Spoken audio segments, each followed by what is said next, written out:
आज हम पढ़ने वाले हैं chapter number 2 Indian economic development का, that is Indian economy 1950 to 1990। अब भाई ये चैप्टर जो है वो पिछले चैप्टर के कंटिन्यूएशन में चलेगा। मतलब हमने इंडिपेंडेंस के टाइम पे जाना था कि भाई हमारी इंडियन इकोनॉमी की सिचुएशन क्या थी। अब ये बताएगा हमें चैप्टर की इंडियन जो इंडिपेंडेंस थी वो तो हो गई, अब इंडिपेंडेंस के बाद हमारे साथ क्या हुआ, कैसे हमने अपनी इकोनॉमी को सुधारा, कैसे हम अपनी इकोनॉमी को बेटरमेंट की तरफ लेकर गए। चैप्टर शुरू करेंगे बिना टाइम बर्बाद किए। तो पिछले चैप्टर में तो हमने देखा ही था कि भाई हमारी इकोनॉमी जो है स्टैग्नेंट बैकवर्ड थी, ठीक है, अंडर डेवलप्ड इकोनॉमी हमारी थी। अब गवर्नमेंट के सामने सबसे बड़ा कंसर्न ये था कि इस इकोनॉमी को हम कैसे एक डेवलप्ड इकोनॉमी की तरफ लेकर जाएं और क्या क्या हम प्रयास कर सकते हैं इस इकोनॉमी को और बेटर करने के लिए। ठीक है, तो गवर्नमेंट के सामने सबसे बड़ा कंसर्न ये था कि हम कौन सा एक इकोनॉमिक सिस्टम चुने जिसके जिसके ऊपर हम अपनी इकोनॉमी को रन कर सकें। अब इकोनॉमिक सिस्टम मतलब वो सिस्टम जहाँ पे सेंट्रल प्रॉब्लम्स हमारी सॉल्व होती है, मतलब जिसके जरिए हम अपनी सेंट्रल प्रॉब्लम्स ऑफ इकोनॉमी को सॉल्व कर सकते हैं। अब सेंट्रल प्रॉब्लम क्या होता है? सेंट्रल प्रॉब्लम होता है, एक सेकेंड, हाँ तो भाई सेंट्रल प्रॉब्लम क्या होता है? सेंट्रल प्रॉब्लम होता है किसी भी इकोनॉमी में तीन बड़े सवाल होते हैं। क्या प्रोड्यूस करना है, कैसे प्रोड्यूस करना है और किसके लिए प्रोड्यूस करना है। माने what to produce, how to produce and for whom to produce. अब भाई सेंट्रल प्रॉब्लम है सबसे बड़ी कि क्या प्रोड्यूस करना है। क्या प्रोड्यूस करना है मतलब कौन से गुड्स एंड सर्विसेज प्रोड्यूस करने हैं, किस क्वांटिटी में प्रोड्यूस करने हैं। हाउ टू प्रोड्यूस मतलब कैसे प्रोड्यूस करना है, मतलब क्या प्रोडक्शन टेक्निक हमको यूज करनी है अपने प्रोडक्शन में, हमको क्या प्रोडक्शन टेक्निक यूज करनी है। प्रोडक्शन टेक्निक दो तरह की होती है, एक होती है कैपिटल इंटेंसिव, दूसरी होती है लेबर इंटेंसिव। मतलब कैपिटल इंटेंसिव और लेबर इंटेंसिव का क्या मतलब होता है? कैपिटल इंटेंसिव का मतलब होता है कि जहां पे कैपिटल का यूज ज्यादा हो रहा है, यानी कि मशीनरीज का ज्यादा यूज हो रहा है। लेबर इंटेंसिव मतलब जहां पर लेबर का यूज ज्यादा हो रहा है। मतलब फॉर एग्जाम्पल एक दो फैक्ट्री है, एक फैक्ट्री में लेबर काम कर रही है, फॉर एग्जाम्पल जूते की फैक्ट्री है, उसमें सोल आ रहा है, कपड़ा आ रहा है, ठीक है, लेबर्स ही उसको काट रहे हैं, उसको उसमें फिट कर रहे हैं और उसमें उसको चिपका रहे हैं और वो जूता मैन्युफैक्चर कर रहे हैं, लेबर ही। तो उस फैक्ट्री को बोलेंगे लेबर इंटेंसिव टेक्निक वो यूज कर रही है। दूसरी फैक्ट्री है जो कि सब्सटैंशियली मानो मशीनरीज पे वर्क कर रही है। फॉर एग्जाम्पल सोल आ रहा है, कपड़ा आ रहा है बाहर से, मशीन काट रही है उस कपड़े को, मशीन ही उसको स्टिच कर रही है, मशीन भी उसको चिपका रही है और मशीन ही पूरा जूता बना रही है। लेबर क्या कर रही है? फॉर एग्जाम्पल लेस बांध रही है, लेस लगा रही है उसमें। तो वो जो सेकंड फैक्ट्री है उसको बोलेंगे वो कैपिटल इंटेंसिव टेक्निक यूज कर रही है। दो प्रोडक्शन टेक्निक हमने पढ़ी, कैपिटल इंटेंसिव और लेबर इंटेंसिव। तो इसमें हमारी प्रॉब्लम क्या थी कि हम कैसे प्रोड्यूस करें। इसमें हमको क्या, इस इन दो ऑप्शंस में कोई भी एक ऑप्शन चुनना है, तो वो उससे हमारी सेंट्रल प्रॉब्लम सॉल्व होगी। ठीक है, अब आज तीसरा पॉइंट आया है फॉर हुम टू प्रोड्यूस। भाई प्रोड्यूस किसके लिए करना है, ठीक है, किस कैटेगरी ऑफ पीपल के लिए प्रोड्यूस करना है जो कि अल्टीमेटली कंज्यूम करने वाले हैं उन गुड्स और सर्विसेज को। ठीक है, सेंट्रल प्रॉब्लम आई होप सबको क्लियर हो गई होगी। अब हम बात बढ़ेंगे इकोनॉमिक सिस्टम जिसके थ्रू सेंट्रल प्रॉब्लम्स हम लोग सॉल्व करने वाले हैं। तो मैं बता दूं इकोनॉमिक सिस्टम तीन तरह के होते हैं। ठीक है, इकोनॉमिक सिस्टम तीन तरह के होते हैं जिसका नाम है कैपिटलिस्ट इकोनॉमी, सोशलिस्ट इकोनॉमी और मिक्स्ड इकोनॉमी। यार देखो, कैपिटलिस्ट इकोनॉमी तो थोड़ा बहुत नाम से ही क्लियर हो रहा होगा कि भाई कैपिटल कहीं ना कहीं कैपिटल का यूज है इसमें, ठीक है, कैपिटल से रिलेटेड है। सोशलिस्ट इकोनॉमी मतलब सोसाइटी से रिलेटेड हो सकती है, और मिक्स्ड इकोनॉमी मतलब शायद कहीं ना कहीं इन दोनों का जो कॉम्बिनेशन है या मिक्सअप है वो ये मिक्स्ड इकोनॉमी होगी। इन तीनों इकोनॉमी को हम पढ़ेंगे अब। ठीक है, कैपिटलिस्ट इकोनॉमी। कैपिटलिस्ट इकोनॉमी में क्या होता है? कैपिटलिस्ट इकोनॉमी में पूरा जो मार्केट रेगुलेशन है वो प्राइवेट सेक्टर ओन करता है। मतलब जो मीन्स ऑफ प्रोडक्शन है वो ओन करता है, कंट्रोल करता है और ऑपरेट करता है कौन? Public sector. इसमें गवर्नमेंट का क्या रोल होता है फिर, जब पूरा मार्केट ही public sector private sector run करता है, तो इसमें गवर्नमेंट का क्या रोल होता है? भाई गवर्नमेंट का रोल होता है कि वो लॉ एंड ऑर्डर को मेंटेन करके चले, डिफेंस को मेंटेन करके चले और एडमिनिस्ट्रेशन देखे। इसमें पब्लिक सेक्टर बहुत ज्यादा मार्केट रेगुलेट नहीं करता है, मार्केट को प्राइवेट एंटरप्रेन्योर्स जो है वो रन करते हैं। और जो पब्लिक सेक्टर का जो मेन मोटिव होता है वो सिर्फ होता है लॉ एंड ऑर्डर मेंटेन करना और डिफेंस मेंटेन करना। अब इस इकोनॉमी से सेंट्रल प्रॉब्लम अपनी कैसे सॉल्व होती है? भाई अल्टीमेटली हमको एक इकोनॉमिक सिस्टम चुनना है जिससे हमें सेंट्रल प्रॉब्लम सॉल्व करनी है। अब इस central problem capitalist economy central problems को कैसे सॉल्व कर सकती है, ये हमारे सामने सबसे बड़ा सवाल है। सेंट्रल प्रॉब्लम्स क्या है? What to produce, how to produce and for whom to produce. अब खुद सोचो, मैं प्राइवेट एंटरप्रेन्योर और मेरा मेन मोटिव क्या है? मेरा मेन मोटिव ये है कि मैं जो है प्रॉफिट मैक्सिमाइजेशन के लिए काम करूंगा। मेरा प्रॉफिट जो है, मेरा जो प्रॉफिट है वो सबसे हाई होना चाहिए। मतलब मैं सिर्फ प्रॉफिट के लिए काम करूंगा, मैं सोशल वेलफेयर के बारे में सोचूंगा भी नहीं। ठीक है, तो व्हाट टू प्रोड्यूस में क्या आना चाहिए? मैं क्या प्रोड्यूस करूंगा? वो जो सबसे ज्यादा प्रॉफिट पे बिक सके। ठीक है, तो व्हाट टू प्रोड्यूस में only those goods are produced that can be sold profitably. भाई लॉजिकल है। अब आता है दूसरा सवाल, how to produce. How to produce में किस प्रोडक्शन टेक्निक का हम यूज करने वाले? तो प्रोडक्शन टेक्निक जो यूज करने वाले हम वो करने वाले हैं चीपर। क्यों? क्योंकि भाई मेरे को तो अल्टीमेटली अपना प्रॉफिट ग्रो करना है ना, मैं तो चीपर प्रोडक्शन टेक्निक यूज करूंगा। फॉर एग्जाम्पल, मेरी जूस की दुकान है, ठीक है, और मेरे पड़ोस में भी एक जूस की दुकान है। मैं अपनी दुकान पे एक लेबर लगा के रखा हूं और मैं गल्ले पे बैठता हूं। मेरी लेबर उसको काम करती है, पूरे दिन वो जूस की मशीन घिसती रहती है और वो दिन में मान लो 50 लोगों को सर्व करती है और मैं उस लेबर को हर दिन 500 रुपए का नोट देता हूँ।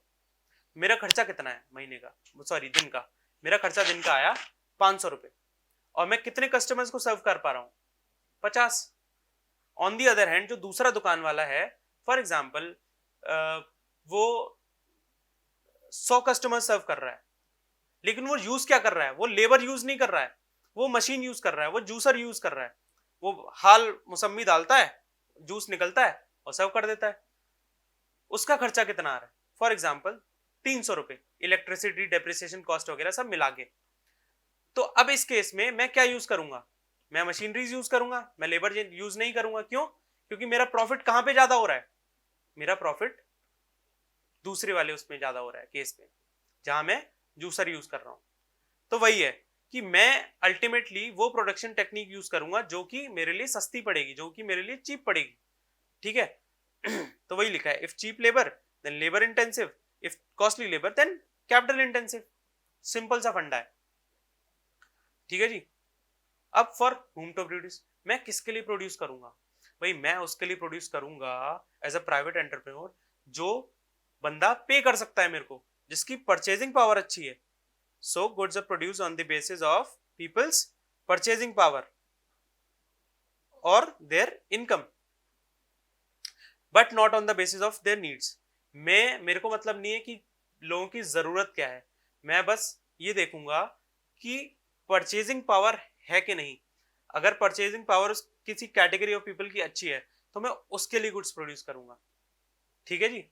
अगर मेरे को मालूम है ये जो कैटेगरी ऑफ पीपल है ये खर्च नहीं कर पाएगी, इसकी परचेजिंग पावर नहीं है, इसकी इनकम नहीं है, तो मैं उसके लिए प्रोड्यूस ही नहीं करूंगा।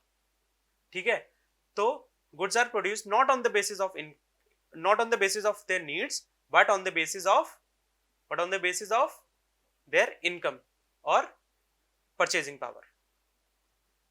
अब ये सेंट्रल प्रॉब्लम इस तरह से सॉल्व होते हैं। अब इसके घाटे नुकसान, इस इकोनॉमी के मेरिट्स और डीमेरिट्स। सबसे बड़ा मेरिट ये जो है ना, जीडीपी ग्रोथ में बहुत हेल्पफुल होती है। मतलब जहां प्रॉफिट सबसे ज्यादा मैक्सिमाइज होगा, प्रोडक्शन सबसे ज्यादा होगा, प्राइवेट एंटरप्रेन्योर्स के हाथ में सारा मार्केट होगा, तो जीडीपी अल्टीमेटली ग्रो करेगी और बहुत तेजी से ग्रो करेगी, ठीक है। But on the other hand इसके कुछ डिसएडवांटेजेस भी हैं, जैसे कि क्या, भाई सोशल वेलफेयर खत्म हो जाएगा। सोशल वेलफेयर के लिए कोई सोचेगा भी नहीं कि मैं जो है सबको साथ में लेके नहीं चलूंगा। मैं अगर गवर्नमेंट हूँ, मैं फॉर एग्जांपल प्राइवेट एंटरप्रेन्योर हूँ, मैं सबको साथ में लेके नहीं चलूंगा, मैं सिर्फ अपने फायदे के लिए काम करूंगा। तो it ignores collective interest of society, ठीक है। अब only those goods are produce which can be sold profitably. For example मैं प्राइवेट एंटरप्रेन्योर हूँ, मेरे को जो है ना मोबाइल ज्यादा अच्छा प्रॉफिट देता है, for example 1000 per piece. On the other hand for example मेरे पास और भी कुछ प्रोड्यूस करने के लिए जो है वीट, ठीक है, बट मेरे को ना ज्यादा फायदा नहीं हो रहा उसमें, फॉर एग्जाम्पल लॉस ही हो रहा है। 1000 रुपए का लॉस मान लेते हैं for example per hectare of land. अब मेरा क्या एम होगा, मेरा एम होगा मैं वीट प्रोड्यूस ना करूं, मैं मोबाइल प्रोड्यूस करूं। इससे क्या होगा, इससे ये होगा कि मैं सिर्फ रिच की तरफ देखूंगा, पुअर्स की तरफ देखूंगा भी नहीं। अल्टीमेटली क्या होगा कि गरीब तो जो है और गरीब होता जाएगा और अमीर जो है और अमीर होता जाएगा। सिंपल सी बात है। तो production to satisfy the needs of rich, सही है कि नहीं? बात समझ में आई? हाँ सर बिल्कुल आई। Further point is there is growth without social justice. Social justice का मतलब होता है, भाई देखो ग्रोथ तो होती है नो डाउट, जीडीपी में ग्रोथ होती है, पर सोशल जस्टिस नहीं होती। सोशल जस्टिस मतलब equality in distribution of income. Obvious सी बात है ना कि मैं जब गरीबों पे ध्यान दूंगा ही नहीं तो वो और गरीब होते जाएंगे। There will be imbalance within the society. जहाँ इम्बैलेंस होता है, जहाँ इनइक्वालिटी होती है, वहां सोशल जस्टिस नहीं होता। सोशल जस्टिस वहीं होता है जहां हम सबको एक साथ लेके चल रहे होते हैं, जहां सोशल वेलफेयर के बारे में सोचा जाता है और जहां जहां डिस्ट्रीब्यूशन ऑफ इनकम है वो इक्वल रहता है। तो ये सबसे बड़े इसके डीमेरिट्स थे इस कैपिटलिस्ट इकोनॉमी के। एक फॉर्मल डेफिनेशन है सोशल जस्टिस की। Social justice it is achieved when process of economic growth leads to equitable distribution of income and wealth. ठीक है सर, समझ में आ गया सोशल कैपिटलिस्ट इकोनॉमी कि भाई मेरे को अपना अपना सोचना है। मैं अगर प्राइवेट एंटरप्रेन्योर हूँ तो सिर्फ मैं अपना अपना सोचूंगा। अब आते हैं हम सेकंड इकोनॉमी की तरफ, जो है सोशलिस्ट इकोनॉमी। सोशलिस्ट इकोनॉमी नाम से समझ में आ रहा है कि यार सोसाइटी का काम हो रहा है कहीं ना कहीं, ठीक है। तो यहाँ पे क्या कर रहा है, यहाँ पे सिर्फ गवर्नमेंट डिटरमाइन कर रही है, ओन कर रही है, कंट्रोल कर रही है मार्केट को। मीन्स ऑफ प्रोडक्शन कौन ओन कर रहा है, कंट्रोल कर रहा है, ऑपरेट कर रहा है? वो सिर्फ गवर्नमेंट कर रही है, यानी कि पब्लिक सेक्टर कर रहा है। इसका मेन मोटिव क्या है? मेन मोटिव है इसका सोशल वेलफेयर को किसी भी तरह से मैक्सिमाइज करना, मतलब जहां पे सोशल जस्टिस हो और मैं सिर्फ प्रॉफिट के बारे में ना सोचूं, मैं सोशल वेलफेयर के बारे में सोचूं। अब यहाँ पे जो गवर्नमेंट का रोल है वो सिर्फ डिफेंस या लॉ एंड ऑर्डर को मेंटेन करने का नहीं है, वो तो है ही, उसके अलावा वो प्रोडक्शन पे भी ध्यान देगा, वो मार्केट को भी रेगुलेट करेगा, ठीक है। अब ये सेंटर प्रॉब्लम्स कैसे सॉल्व करता है? How it solve center problems. तीन problems, what to produce, how to produce, for whom to produce. अब व्हाट टू प्रोड्यूस में क्या प्रोड्यूस करेंगे? भाई मैं गवर्नमेंट हूँ, मैं सोशल वेलफेयर के लिए बना हूँ, मैं सोशल वेलफेयर ही करना चाहता हूँ, तो मैं क्या प्रोड्यूस करूंगा? क्या मैं प्राइवेट एंटरप्रेन्योर्स की तरह प्रॉफिट के बारे में सोचूंगा? नहीं, मैं वो प्रोड्यूस करूंगा जो जनता को जरूरत है। तो वही लिखा है कि goods are produced in accordance with the needs of society. Needs of society, मैं नीड्स के बारे में देखूंगा, ना कि उनके इनकम के बारे में, ठीक है। हाउ टू प्रोड्यूस, भाई हम कैसे प्रोड्यूस करें ये गवर्नमेंट डिसाइड करेगी कि हमको क्या प्रोडक्शन टेक्निक यूज करना है। गवर्नमेंट कैसे डिसाइड करेगी? मतलब सर अगर गवर्नमेंट है तो गवर्नमेंट तो हमेशा ये चाहेगी ना चीपर प्रोडक्शन टेक्निक यूज होनी चाहिए, same as in capitalist economy. पर ऐसा नहीं है। कैपिटलिस्ट इकोनॉमी में हमेशा बंदा यही सोचेगा कि मैं अपनी प्रोडक्शन टेक्निक जो है वो हमेशा चीपर यूज करूं, बट गवर्नमेंट के केस में ऐसा नहीं है। फॉर एग्जाम्पल एक गांव है, गवर्नमेंट ने वहां पे डाली फैक्ट्री। गवर्नमेंट के पास दो तरीके हैं उस फैक्ट्री को रन करने के लिए, इधर वो कैपिटल इंटेंसिव वो टेक्निक यूज करे, दूसरा लेबर इंटेंसिव टेक्निक यूज करे। उसको मालूम है कि अगर वो कैपिटल इंटेंसिव टेक्निक यूज करती है तो वो चीपर है, पर उसको ये भी मालूम है कि अगर वो लेबर इंटेंसिव टेक्निक यूज करती है तो वो एम्प्लॉयमेंट जनरेट कर पाएगी। फॉर एग्जाम्पल 100 जनों को, उस गांव में जो 100 जने हैं उनको एम्प्लॉयमेंट जनरेट कर पाएगी। तो गवर्नमेंट उस नजरिए से सोचेगी, ना कि सिर्फ चीपर प्रोडक्शन टेक्निक को ध्यान में रखते हुए। ठीक है, तो ये भी एक पॉइंट है कि government decides how goods are to be produced. And now third question is for whom to produce. अब गवर्नमेंट है तो गवर्नमेंट क्या सोचेगी कि भाई goods to be produced on the basis of people's need हमेशा, and not on the basis of their income और purchasing power. Simple सी बात है। ठीक है सर, ये समझ में आ गया कि सेंट्रल प्रॉब्लम्स कैसे कैसे सॉल्व करेगी सोशलिस्ट इकोनॉमी। अब सोशलिस्ट इकोनॉमी के मेरिट्स डीमेरिट्स। ऑब्वियसली सबसे बड़ा मेरिट जो हमको समझ में आता है वो ये कि social justice will be maintained और there is maximization of social welfare. ठीक है, there will be equality in distribution of income, obvious सी बात है। बट डीमेरिट भी है। डीमेरिट क्या है? डीमेरिट ये है कि जो जीडीपी की ग्रोथ है ना दोस्त, जीडीपी की ग्रोथ थोड़ी स्लो हो जाती है इस केस में, क्योंकि हमारा जो मेन मोटिव होता है वो प्रॉफिट मैक्सिमाइजेशन नहीं होता है। वो हमारा मेन जो मोटिव होता है वो सोशल वेलफेयर का होता है। तो GDP growth remains a slow process.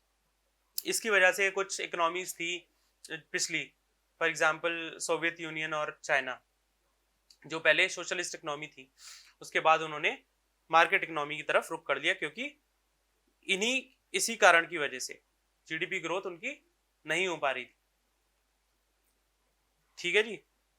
अब अपना तीसरा पॉइंट, सबसे इंपॉर्टेंट पॉइंट, मिक्स्ड इकोनॉमी। अब यार ये तो समझ में आ गया तुमको कि कैपिटलिस्ट इकोनॉमी जहाँ पे प्राइवेट एंटरप्रेन्योरशिप काम कर रहा है, और जो सेकंड इकोनॉमी है सोशलिस्ट इकोनॉमी, वहाँ पे पब्लिक सेक्टर काम कर रहा है। मिक्स्ड इकोनॉमी इनका मिक्स है, कुछ नहीं है, सब कुछ मिला दो मिक्स इकोनॉमी बन जाएगा। मतलब प्राइवेट सेक्टर भी काम कर रहा है, पब्लिक सेक्टर भी काम कर रहा है, इसका भी एडवांटेज मिला दो, इसका भी एडवांटेज मिला दो। मतलब कि वहां पे जीडीपी ग्रोथ ज्यादा हो रही है, यहाँ पे सोशल वेलफेयर ज्यादा हो रहा है, तो दोनों को मिला दो। यहाँ पे जीडीपी भी ग्रो करेगी, यहाँ पे सोशल वेलफेयर भी होगा। क्यों होगा? क्योंकि यहाँ पे प्राइवेट सेक्टर भी काम करेगा और पब्लिक सेक्टर भी काम करेगा। ठीक है, तो private as well as public ownership of the means of production decisions largely governed by the principle of profit maximization, but not without checks and balances of social justice. Obviously जो main जो focus होगा वो profit maximisation ही होगा, पर उसको balance करने के लिए सोशल जस्टिस का भी होना बहुत जरूरी है, तो उस पर भी ध्यान पूरा होगा। सोशल वेलफेयर को भी हम मैक्सिमाइज करने की पूरी कोशिश करेंगे। दोनों को साथ में बैलेंस करके हमको चलना है। तो ये मिक्स्ड इकोनॉमी का मतलब हो गया। तो भाई how it solve central problem, दोनों साथ मिलके सॉल्व करेंगे together, public and private sector together solves the problems. अब मेरिट और डीमेरिट। मिक्स्ड इकोनॉमी के क्या मेरिट हो सकते हैं? जैसा कि मैंने बताया था कि भाई पहले कैपिटलिस्ट इकोनॉमी के मेरिट्स ले लो, सोशलिस्ट इकोनॉमी के मेरिट्स ले लो, दोनों को मिला दो, भाई जीडीपी भी ग्रो कर रहेगी और सोशल वेलफेयर भी मैक्सिमाइज होगा। तो बस वही लिखा है कि it is a combination of merits of capitalist as well as socialist economy. GDP growth is encouraged along with the focus on maintaining social justice, obviously. And अब इसके नुकसान, जब ऐसी इकोनॉमी होती है तो यहाँ पर इनएफिशिएंसी बहुत होती है पब्लिक सेक्टर की वजह से। The best example is, for example I am not taking names but yeah I think I have to, for example SBI बड़ी ढीली काम करती है, ठीक है। तो government sector is inflicted with corruption leading to low efficiency और productivity. ठीक है जी। अब आता है अपना करप्शन, दूसरा पॉइंट, दूसरा डीमेरिट। भाई ऑब्वियस सी बात है, जहां पब्लिक सेक्टर होगा वहां करप्शन तो होगा ही होगा। क्यों?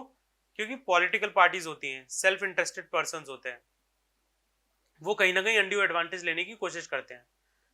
तो वही चीज है कि there is always corruption and black marketing in the system. तो पब्लिक सेक्टर से जहां तक हो सकता है वो सेल्फ इंटरेस्टेड पीपल जो होते हैं और जो पॉलिटिकल पार्टीज जो होती हैं वो अनड्यू एडवांटेज लेने की हमेशा ही कोशिश करती हैं। तो ये सबसे बड़े दो डीमेरिट्स हैं इसके मिक्स्ड इकोनॉमी के, इनएफिशिएंसी ऑफ पब्लिक सेक्टर और करप्शन इन पब्लिक सेक्टर। ठीक है जी। अब इंडिया ने क्या डिसाइड किया? इन तीनों इकोनॉमी का उनके पास ऑप्शन था, इंडिया के पास, आफ्टर इंडिपेंडेंस। तो इंडिया ने क्या डिसाइड किया? कुछ लीडर्स का मानना था कि भाई सोशलिस्ट इकोनॉमी ले लो। क्यों? क्योंकि सोशल वेलफेयर मैक्सिमाइज होगा, और सोशल वेलफेयर की उस टाइम पे वास्तव में इंडिया को बहुत जरूरत थी। पर कुछ लोगों का मानना यह भी था कि भाई पूरा जो प्राइवेट ओनरशिप है उसको कंप्लीटली डाइल्यूट करके वो पॉसिबल नहीं था। इतने बड़ी इंडिया, इतने बड़ी कंट्री के लिए प्राइवेट ओनरशिप का बिल्कुल खत्म करना वो पॉसिबल नहीं था इंडिया के लिए। फिर कुछ लीडर्स ने सजेस्ट किया कि भाई कैपिटलिस्ट इकोनॉमी की तरफ जाते हैं, बट उस समय एक रिस्क था ये कि सोशल वेलफेयर को हम कहीं ना कहीं खो देते और सिर्फ वहां पर इनइक्वालिटी ही इनइक्वालिटी होती, रिच विल बिकम रिचर और पुअर विल बिकम पुअरर, तो वो वाली कंडीशन हो जाती। इसीलिए एज अ रिजल्ट हमने मिक्स इकोनॉमी को अडॉप्ट किया अपने इंडिया के लिए, अपने इंडिया की इकोनॉमी को बेटर करने के लिए, जहां पर प्राइवेट और पब्लिक सेक्टर दोनों सामने आए। जो मार्केट फोर्स, जो मार्केट है उसको कौन रेगुलेट करता है? डिमांड और supply. But there will always be a direct and indirect intervention by government. तो गवर्नमेंट का तो इंटरवेंशन हमेशा रहेगा, डायरेक्टली इनडायरेक्टली। यही खासियत है मिक्स्ड इकोनॉमी की। Profit maximization will be there, social welfare will also be there, ताकि बैलेंस बना रहे हर चीजों का। यहाँ पे हम अपना इकोनॉमिक सिस्टम टॉपिक खत्म कर चुके हैं। अब हम नेक्स्ट वीडियो में मिलेंगे अगले टॉपिक के साथ। तब तक के लिए जय हिंद।